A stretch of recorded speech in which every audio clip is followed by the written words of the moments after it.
All right. Well, looks like we have some critical mass to go ahead and get started now. Again, this is a webinar on US SAF policy and target opportunity regions. Very, very excited to present this content to you. It's been a year-long effort focused in on this topic. But before we dive into any of the content, I'd like to allow the opportunity for Maria Martinez of Breakthrough Energy for some opening remarks. Thank you so much. Really appreciate it. Thank you for inviting me today to join the conversation. My name is Maria Martinez. I'm a director of US Policy and Advocacy at Breakthrough Energy. For those of you not familiar with Breakthrough Energy, we're a network of philanthropic investment and policy initiatives with the collective goal of accelerating the pace of decarbonization and achieving net zero emissions by 2050. I'm very excited to join the conversation, and thank you to the RMI team for this incredible project. As you all know, aviation is a very critical sector for us to supercharge our decarbonization efforts around. And while it accounts for about 2% of global emissions today, the expected increase in aviation demand through 2050 means that its emissions footprint could potentially increase to fourfold. So we're at a really critical moment today to innovate, demonstrate, and deploy the suite of technologies we'll need to lower the emissions of our air travel, and that primarily involves creating new fuel alternatives. The good news is that in the last 3 years, we've seen some very good progress in policies that will help bolster the supply of these clean jet fuel alternatives. On the one hand, we had the Biden administration launch the SAF Grand Challenge, which has the goal of supplying enough sustainable aviation fuel to meet all of our aviation fuel demand by mid-century. It's a really audacious goal, but we really need those in order to stay on track and inspire market motivation. We have also seen airlines in the private sector exponentially increase their commitment to purchasing sustainable aviation fuels. The Inflation Reduction Act established brand new incentives for producing clean jet fuels, the blender's tax credit, and the technology neutral fuel tax credit that's kicking in 2025. And then states have also really stepped up as well. From Washington to Colorado, they're doubling down on sustainable aviation fuels and recognizing the ways in which investing in this sector can really bring jobs and bolster economic activity in their states. So collectively, these policies have all helped provide really powerful market signals to fuel producers and to investors who can help commercialize new SAF technologies, which is great. It's important progress. At the same time, the road to scaling new things is extremely challenging. We know that firsthand at Breakthrough Energy, working with innovators from the very early stages of innovation all the way through commercializing things. There's a lot of technological, financial, and policy challenges and risk involved with building things, particularly very nascent and new up-and-coming technologies like power to liquids, electrofuels, as they are also called, which I'm sure you'll hear a little bit more about.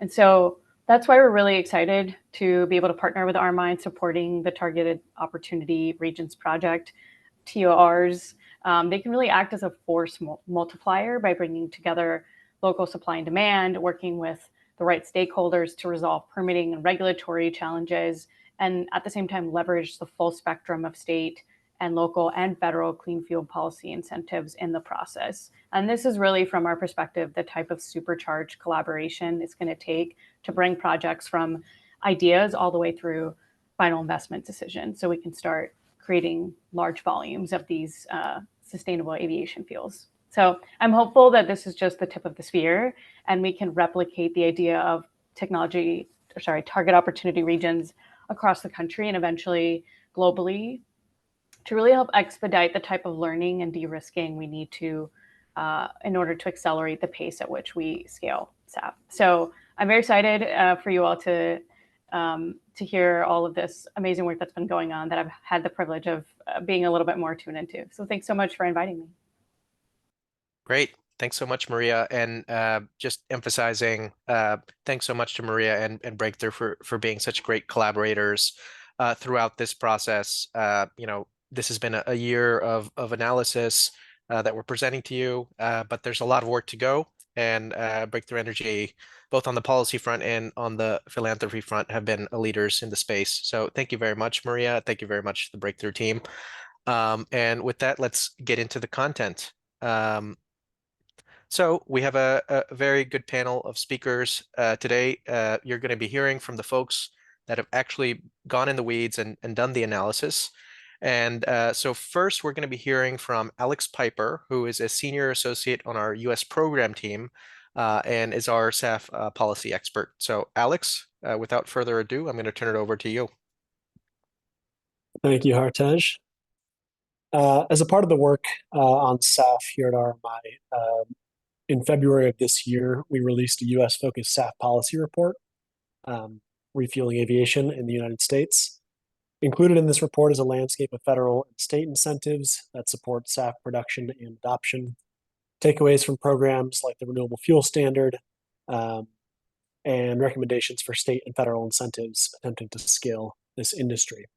So I'll walk through a few of the findings and takeaways from this policy analysis, though it is much longer, and I encourage you all to take a look when you have some time. Next slide. And one more, please. Perfect. All right. So a few of the current federal policies in place supporting SAF production are the US SAF Grand Challenge, as Maria mentioned, the Renewable Fuel Standard Program, and then the recent or newer, I guess, Inflation Reduction Act tax incentives. Starting with the SAF Grand Challenge, the first target goal for this Grand Challenge is an effort to produce 3 billion gallons of SAF per year by 2030. For some context, SAF currently makes up about 0.3% of the total jet fuel supply in the United States, and that's projected to, with the business as usual case, to get up to around 5% by 2030. Under the SAF Grand Challenge target, we would need to achieve roughly 17% SAF proportion of the total jet fuel with that 3 billion gallons. So there is a fairly large gap right now that needs to be bridged, and a lot of the policy support programs we'll be talking about are ways to do just that.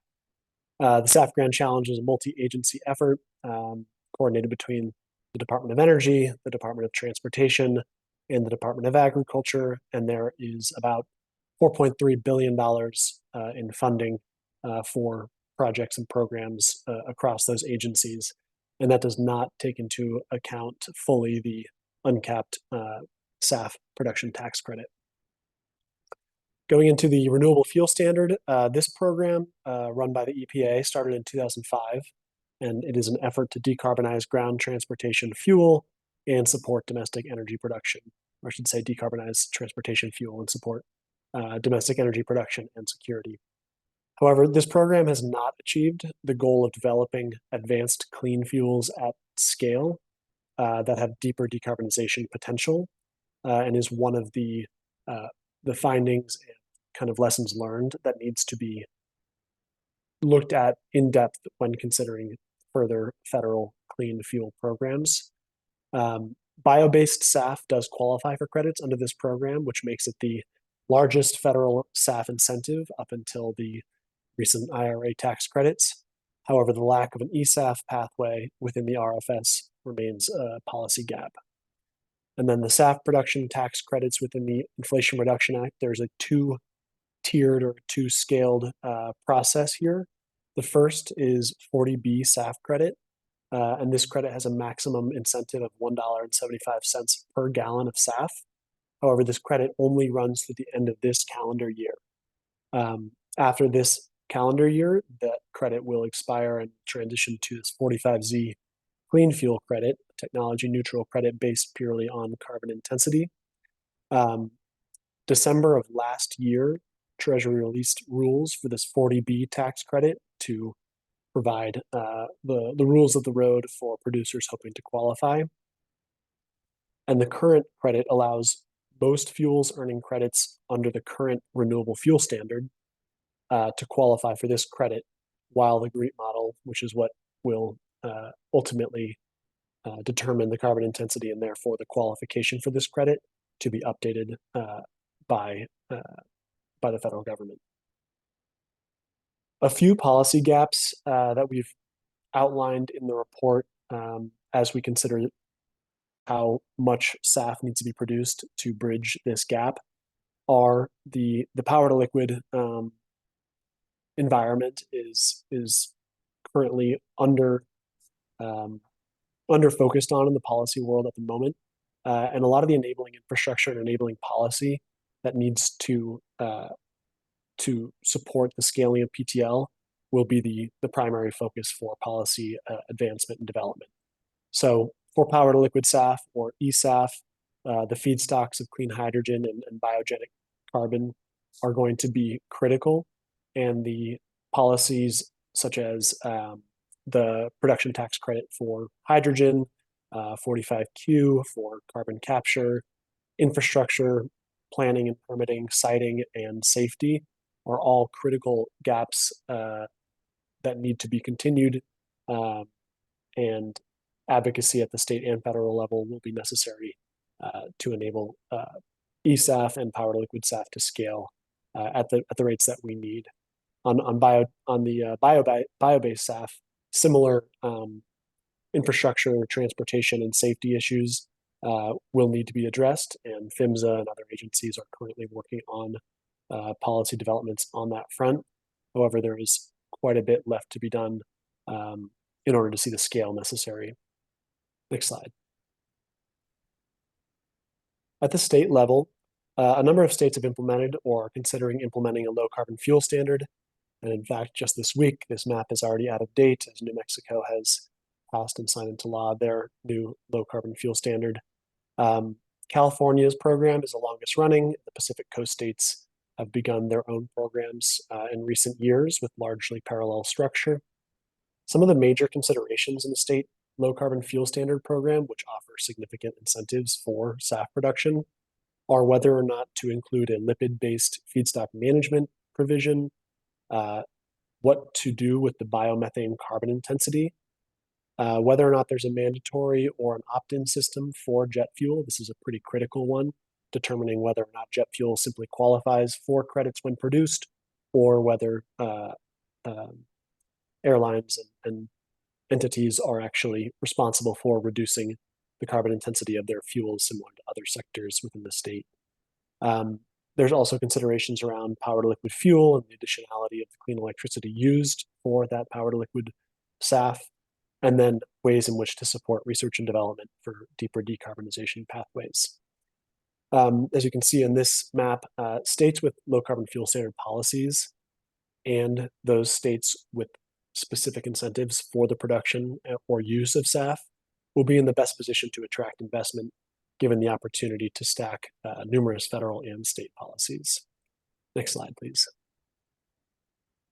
So some analysis included in this policy report demonstrates how a state with a program like a clean fuel standard that also implements a state level SAF incentive, whether that's a hydrogen end use credit or a SAF production credit or a SAF use credit, can outcompete renewable diesel for largely the first time. Renewable diesel and SAF often compete for feedstocks and production, and this is a really critical and important new trend to understand.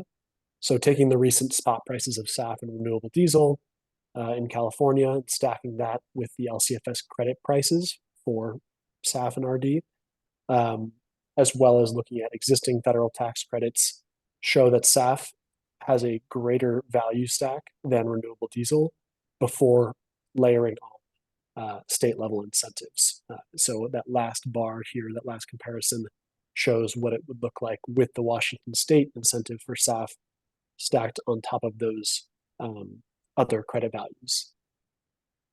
A really important sort of trend here to understand and to sort of continue advocacy and the conclusion that state level policy combined with the federal supports are going to be necessary to continue moving SAF in this direction. Next slide. So finally, the RMI policy report has a number of recommendations and takeaways for policy proposals and reforms at the federal and state level. There are also recommendations and analysis focused on state low carbon fuel programs and standards for SAF. Overall, policy support and certainty are critical to the deployment of SAF as an aviation decarbonization solution. This will be especially true for power to liquid SAF production. This pathway, relying on clean hydrogen and biogenic carbon feedstocks to achieve decarbonization, is more expensive today and is going to require significant enabling policy support and development to achieve both the administration's goals and the decarbonization goals necessary to address the significant emissions and potentially rising emissions from the aviation sector in the coming years.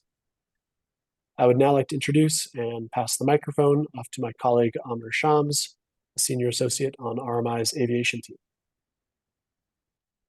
Hello, everyone. My name is Amr, senior associate on RMI's aviation team. In February, along with the Refueling Aviation in the United States report, we also launched two reports titled SAF Targeted Opportunity Regions. We like to call them TORs. And before we get to the definition of targeted opportunity regions or TORs, let me highlight the areas under our first TOR. On the map, you can see towards your left in teal, 4 states of the Rocky Mountain region, Colorado, Utah, Wyoming, and New Mexico, with 2 airports, Salt Lake City International and Denver International highlighted, which happen to be huge demand centers for aviation in that region, as well as on a national level. So these 2 airports feature in the top 35 airports by passenger movement. Towards the other side, you would see in green the Great Lakes region, which is essentially Minnesota, Wisconsin, Illinois, Ohio, Michigan, Indiana, and Pennsylvania. And over here, you can see Minneapolis, Chicago ORD, as well as Detroit Airport as the big demand centers. And now let's talk about what really is a TOR. Let's get into defining this TOR. Next slide, please. So essentially, the way this concept came about was the fact that we looked at select regions in the US that have relevant industrial networks already existing.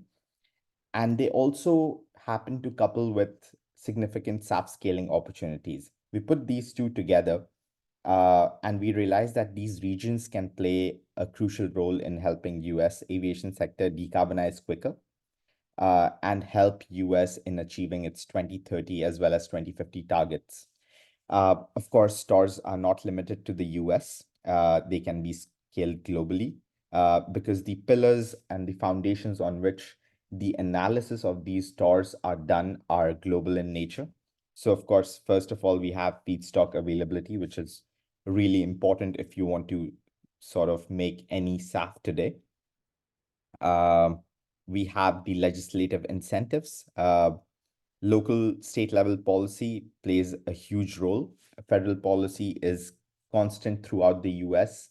So it's actually the state policy that makes a difference on where the SAF production units locate, right, themselves. And third, I think the top 35 US airports happen to be the big demand drivers of aviation fuel within the US. And that is why having a demand center close to your target opportunity region is really important. As we have highlighted in the previous slide, we have SLC and Denver International in the Rocky Mountain TOR, and we have MSP, ORD, as well as DTW in the Great Lakes TOR. So I think demand centers are really important if you want to scale SAF. And last but not the least, we have existing infrastructure. So this could be refineries, existing refineries. So you could co-locate a SAF plant with an existing refinery. It could be a rail transport network. It could be road transport network. It could be pipeline network, or something as crucial as port facilities, or for example, in Great Lakes TOR, we have the St. Lawrence Waterway that connects Great Lakes TOR to essentially the Atlantic Ocean. So it's one of the few places in the US that looks like it's inland and it's, cut off from the sea, but it's actually in more ways than other places actually on the Atlantic seaboard because it's connected. Next slide, please.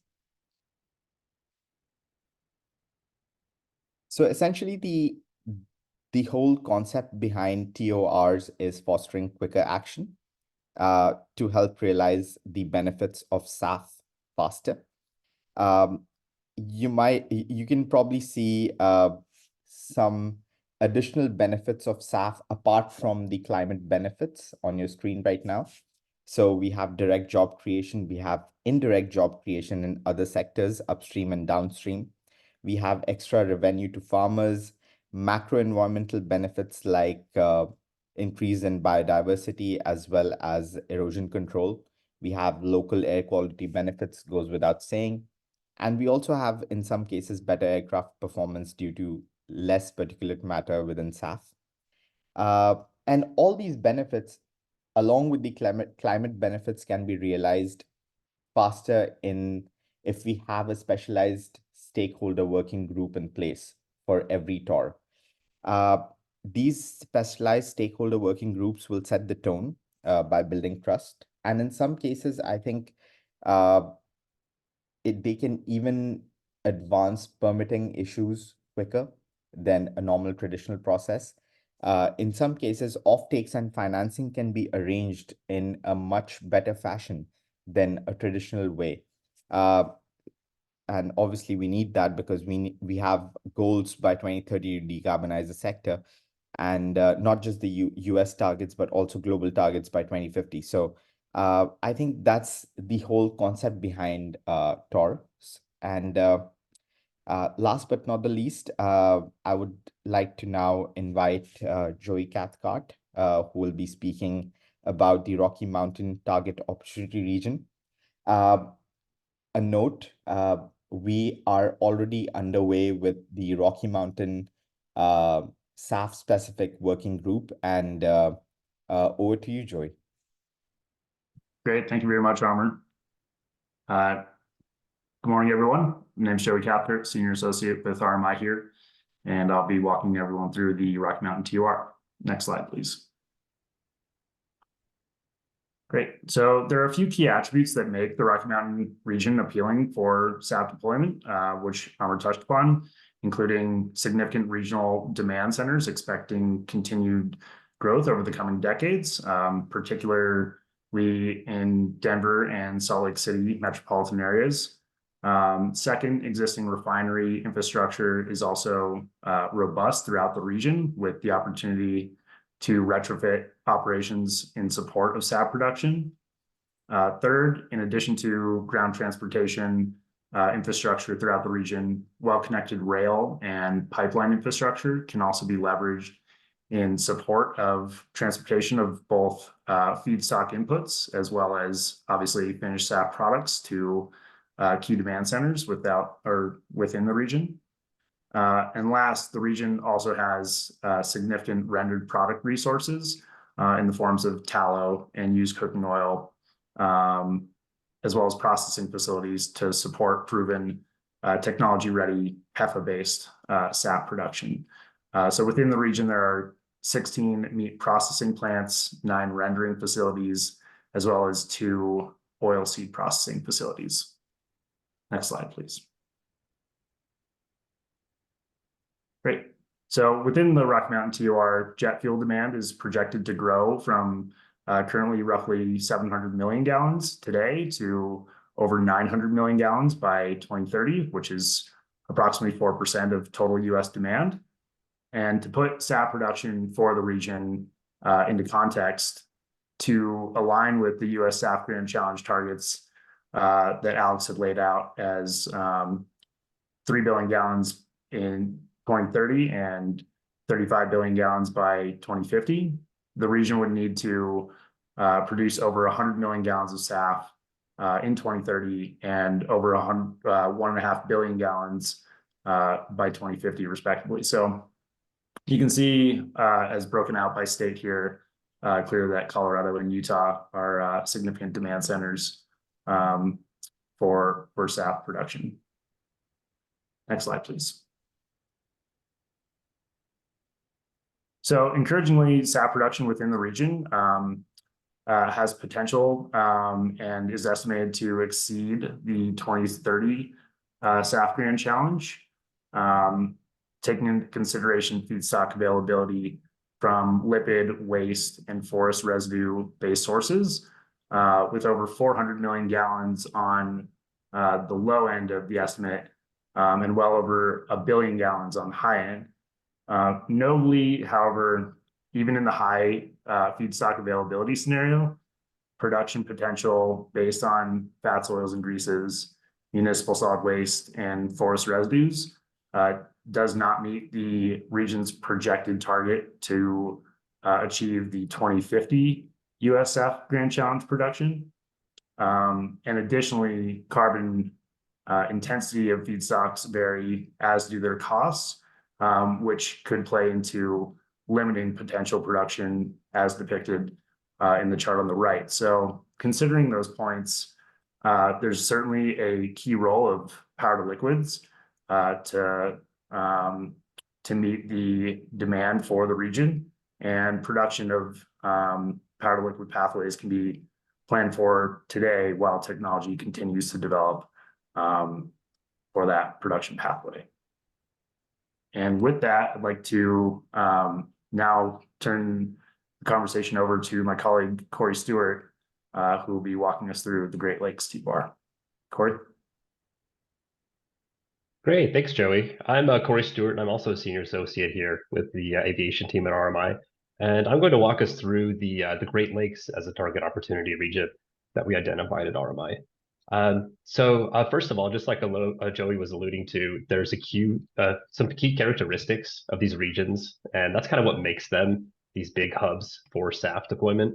One of the big, probably maybe the biggest thing for making SAF is feedstock. So we need something that is going to be conducive to making sustainable fuel. So we need to be close to this feedstock. So proximity is really important. We also need transport mechanisms, low carbon transport mechanisms. We need refineries in close proximity, and then ultimately we need demand centers. So something that's important about SAF is that we can't produce it everywhere. So we do need nearby demand centers, and we do see this in the Great Lakes.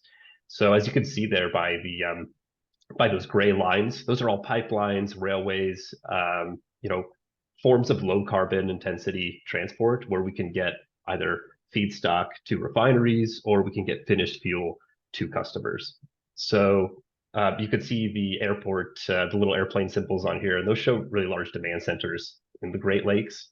And then we also have really good proximity to other transport vehicles. So waterways being a really big one. So while the Great Lakes is pretty close to the Midwest of the United States, the St. Lawrence waterway affords it a really economical and low carbon intensity option to both import feedstock and export fuel to other markets. Getting to the policy part of this part of the country, really good policies are starting to take shape. So in Illinois, we see the $1.50 carrier purchase SAF credit, and then in Minnesota, we see the $1.50 credit per gallon for any SAF produced and blended in the state. What's really important about the Great Lakes is that it's really well geographically located to the Midwestern feedstocks. So we kind of have the big corn belt, we have the breadbasket of the United States, just within rail distance of this region. So feedstocks such as corn ethanol, corn oil byproducts, and even agricultural residues like corn stover are being utilized to create, really low carbon intensity SAF. Right now, LanzaTech is already using some of their technology to produce ethanol in this region. And then we also have, municipal solid waste to fuel, like at the Fulcrum Centerpoint refinery in Gary, Indiana. So these are some of the reasons why we think the Great Lakes would be really prime opportunity region for developing SAF. And there's a lot of positive benefits to this as well. One of them that's really attractive to us is the creation of a new advanced job market. And so that's where I'll get into the next slide here, just kind of discussing the employment opportunities that come with new refineries on the next slide.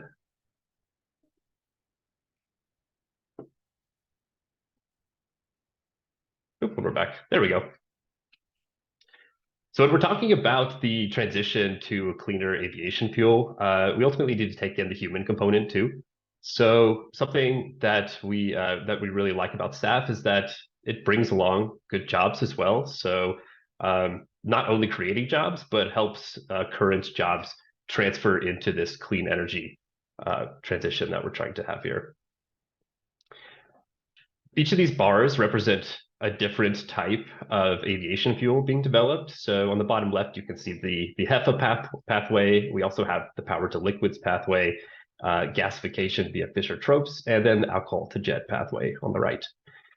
This is a simulation for a 50 million gallon a year SAF plant, so not large by any means, but based on the Rhodium Group analysis of a simulated plant, we can see these different types of jobs that are starting to be created through these plants. So it's usually a mix between construction jobs up front, and then also operation and maintenance jobs, which are a bit more advanced jobs. And then we can see that the different types of pathways yield differing types of job requirements as well. Something that's really important about job creation for SAF is that we need to make sure that the funding for the jobs and the contracting stays within the regulatory environment. So this is much more attractive to bringing in capital for SAF, especially if it's a policy mechanism, if it's going to support the local job market. So these are just some of the few mechanisms we see that that are coming through with SAF and are really exciting. Yeah, and then so I'd just like to introduce Andrew Chen. He's the principal of aviation at RMI, and he's just going to have some closing remarks for our session today. Great, thank you so much, Corey. Really appreciate that, and I want to say big thanks to the team today, Corey, Joey, Amr, Hartej, and Alex as well for helping deliver a really high-level slice of some of the insights that we've gained over the last year or so in diving into this question of policy and target opportunity regions. I also want to say big thanks to Maria at Breakthrough. It's been a fantastic collaboration to work on this issue. We look forward to a lot more collaboration on the topic in the future here. I just wanted to say a little bit about the work that the RMI aviation team does as a whole on SAF and generally on the challenge of decarbonizing aviation. So if we go on to the next slide as a little bit of a visual, our team is set up to accelerate the pathway to net zero aviation. And a major focus within that is on ensuring that we can scale up a sustainable market for sustainable aviation fuel as quickly as possible. And that's really important, not only because of the critical decade and the challenge we have in terms of technology and innovation timelines within aviation and some of the real logistical hurdles that exist there, but also because even out to 2050 and potentially beyond, we know that liquid sustainable aviation fuel is going to play a huge role in helping ensure that aviation can meet its net zero challenge. And the way that we've set ourselves up is essentially across the entire value chain of SAF. So historically, we've done quite a lot of work on the demand side of this equation, trying to ensure that we can establish a strong, high integrity demand signal for SAF. And that's through groups like the Sustainable Aviation Buyers Alliance that we run in partnership with EDF, where we help corporate travelers and corporate air cargo users access and actually invest in the transition by being able to purchase sustainable aviation fuel credits that allow for more usage by airlines today. But it also is on the demand side helping to build other tools. So these are things related to accounting and reporting guidance, sustainability performance criteria. I know we've got a few questions in the chat about sustainability that I'd love to get into in the Q&A here, but also in delivering and developing a SAF certificate registry, which is a digital blockchain-based registry where SAF certificates from the use of fuel can be generated, issued, transferred, retired, all in a publicly accessible and transparent platform. But on the supply side of this equation, it has been incredibly helpful and insightful for us to get much more engaged at a project level and to dive deeper into policies. So we know that in order to make a mature market here, we have to focus and support and speed up more of the work on the project development side of things. And clearly policy is a massive lever or piece of this puzzle to help enable that. Clearly, we've seen a historic moment through the IRA and specifically support on SAF and other related feedstocks to help accelerate that momentum. But we know that there are gaps still that exist. And we're incredibly proud of the work that we've been able to do to help play a role in helping stakeholders navigate this landscape, as well as investors. And we look forward to continuing that role, helping to highlight and work on some of these policy gaps that we see currently, but ultimately help to raise awareness within the investor community about this market, about this opportunity, and the growth here.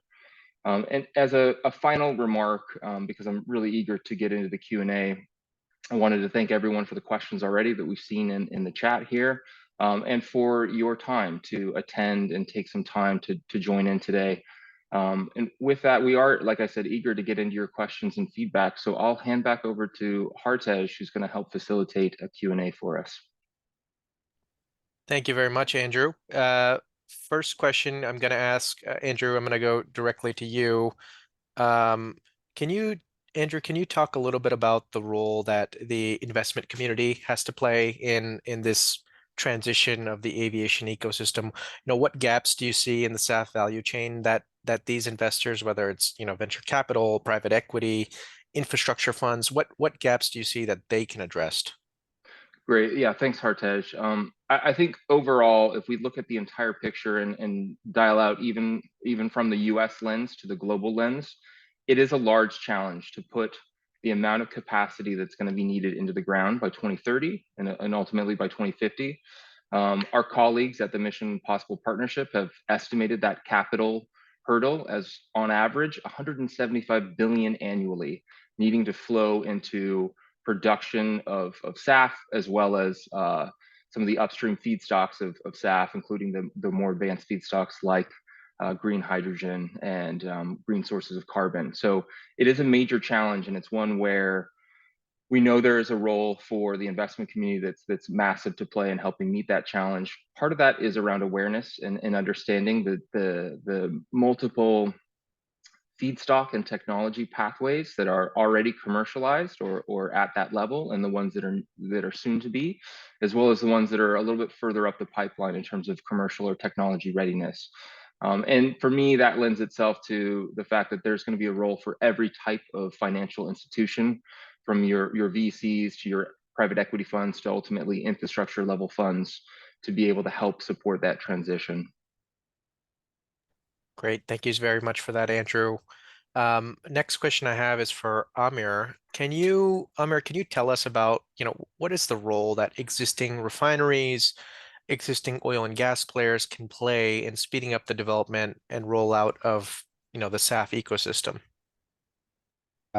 Thank you for the question, Hartej. I think that's a great question, and at the top of everyone's minds, because these oil and gas companies come with a lot of weight on their balance sheet. So, they can take concrete steps to decarbonize aviation quicker than a lot of new players on the block.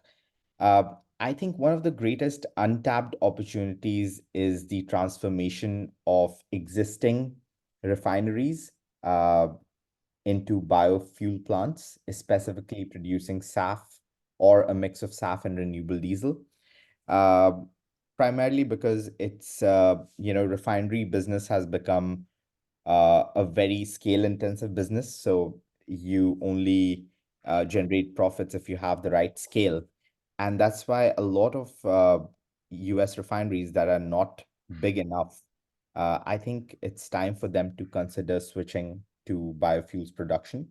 And because SAF is the rising star of the biofuels industry in the US, I think that represents a huge untapped opportunity. In terms of other things that might be prevalent in other places, for example, co-processing, I think the writings on the wall in the US that co-processing will not get any benefits out of the 40B or 45Z. So I think oil companies should also steer clear of specific co-processing plants. Great. Thank you for that, Amir. Next question I have is for Corey. Corey, a lot of the SAF project developers and SAF ecosystem players that we talk to, they ask us about LCA. So from a regulator's perspective, what certainty, what action do we need from regulators as it pertains to LCA specific to the SAF industry? Right, thanks, Artej. Yeah, I love answering LCA questions. So I think most people on here kind of know the discrepancy between the GREET model and the CORSIA model. So I'm not going to get into that so much, and that is kind of being solved this year as well, hopefully. But what we do want from regulators, and something that's echoed a lot from some of our partners, is that more robust policies. So policies that are just a little more secure, a little tighter, that would make a SAF market a bit more competitive. So kind of just reining in all of the different pathways, all the different combinations, but then also making this policy flexible enough so that we can get new types of SAF online. We do know there's a lot of next generation fuels out there that we need to start tapping into if we want to meet the grand challenge.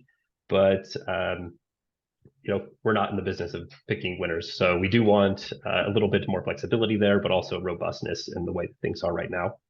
A really big one that I would like to see that RMI kind of is behind is more of alignment on carbon intensity pathways. So this is a big one that's causing problems between the GREET model and the CORSIA methodology.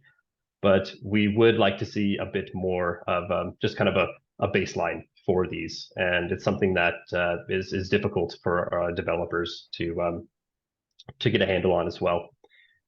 We also want to be a bit more pragmatic in allocating feedstocks. So through lifecycle assessment, we can get a really good idea which feedstocks pair really well with which pathways. And we really like to allocate this to SAF deployment a bit more. And then finally, the last point I want to make on these different incentives is that when we're doing lifecycle assessment, we have a certain carbon intensity score, and this will translate into incentives on the back end.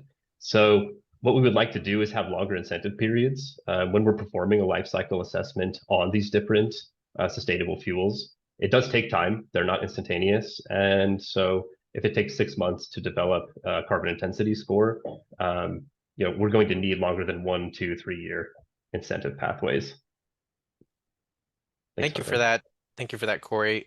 We got a question from Eric Douglas on SAF certificates. Eric asks, are these similar to REX? What platform will these be traded on?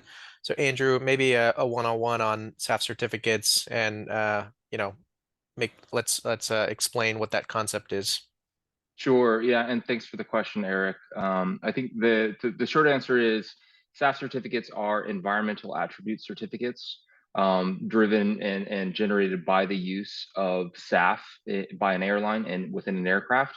There are some similar parallels to renewable electricity or renewable energy certificates, but I think that there are some differences and some key challenges there. So I think one of the things to note is that the SAF certificate approach is in itself what is called a book and claim approach, or an indirect procurement mechanism that allows the end users of aviation, and in this case, our primary customers that we're trying to champion their needs are the corporate aviation travelers, and as well as the corporate users of air cargo.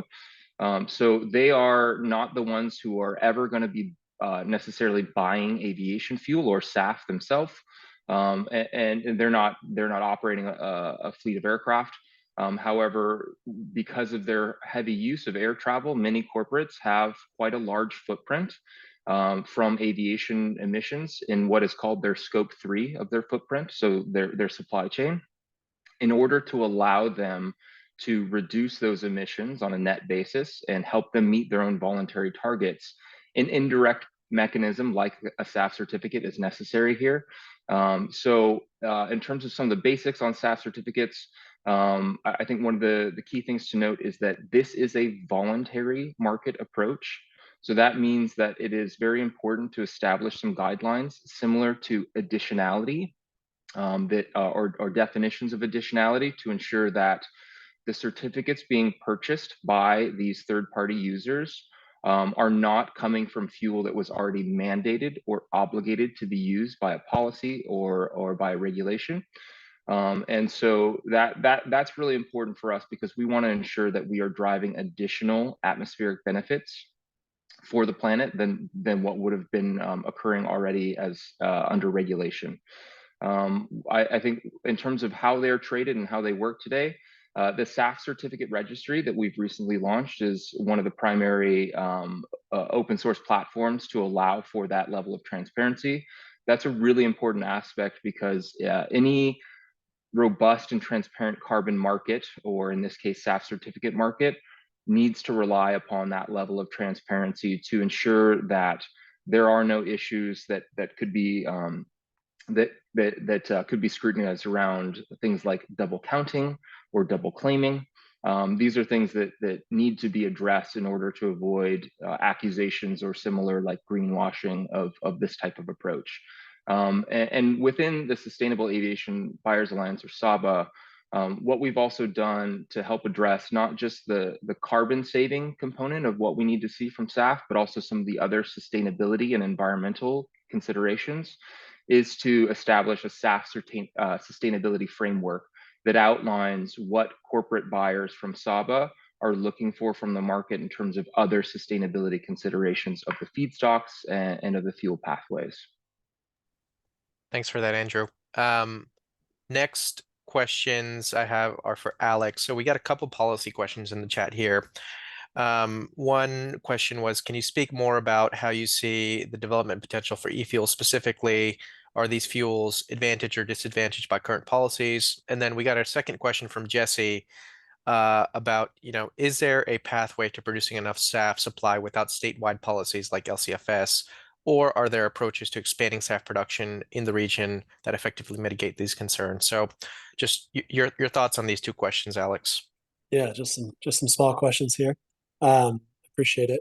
I think that a couple things, going back to what I was talking about earlier with the renewable fuel standard and some of the early promises to deliver deep decarbonization and advanced biofuels that achieve more sustainable and emissions reductions goals than, say, for example, corn ethanol in the fuel space.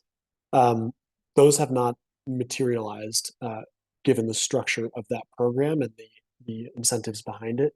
So it's something that needs to be considered a significant lesson learned when discussing fuel programs at the state and federal level. It is one of the reasons that the carbon intensity-based tax credits are so important, because it provides a value for the carbon emissions reduced compared to a standard. So this sort of technology neutral approach should incentivize the deeper decarbonization pathways, such as a power to liquid, compared to other biofuel-based SAFs that do not decarbonize at the same rate. So I would say that some of the policies currently in place do not deprioritize power to liquids comparatively, but then you need to also think about what does it take to produce a power to liquid e-fuel like an eSAF, and that carbon capture and biogenic carbon capture and the hydrogen production processes all have their own challenges and need their own policy supports and regulations to enable that market to develop. On the state side, considering a low carbon fuel standard and the dynamics there, certainly runaway biofuel production in order to capture credits has been a concern expressed by states considering a low carbon fuel standard. And we even saw in Illinois' SAF consumption tax credit a cap on the soybean oil that could be used to produce SAF at 10 million gallons per year.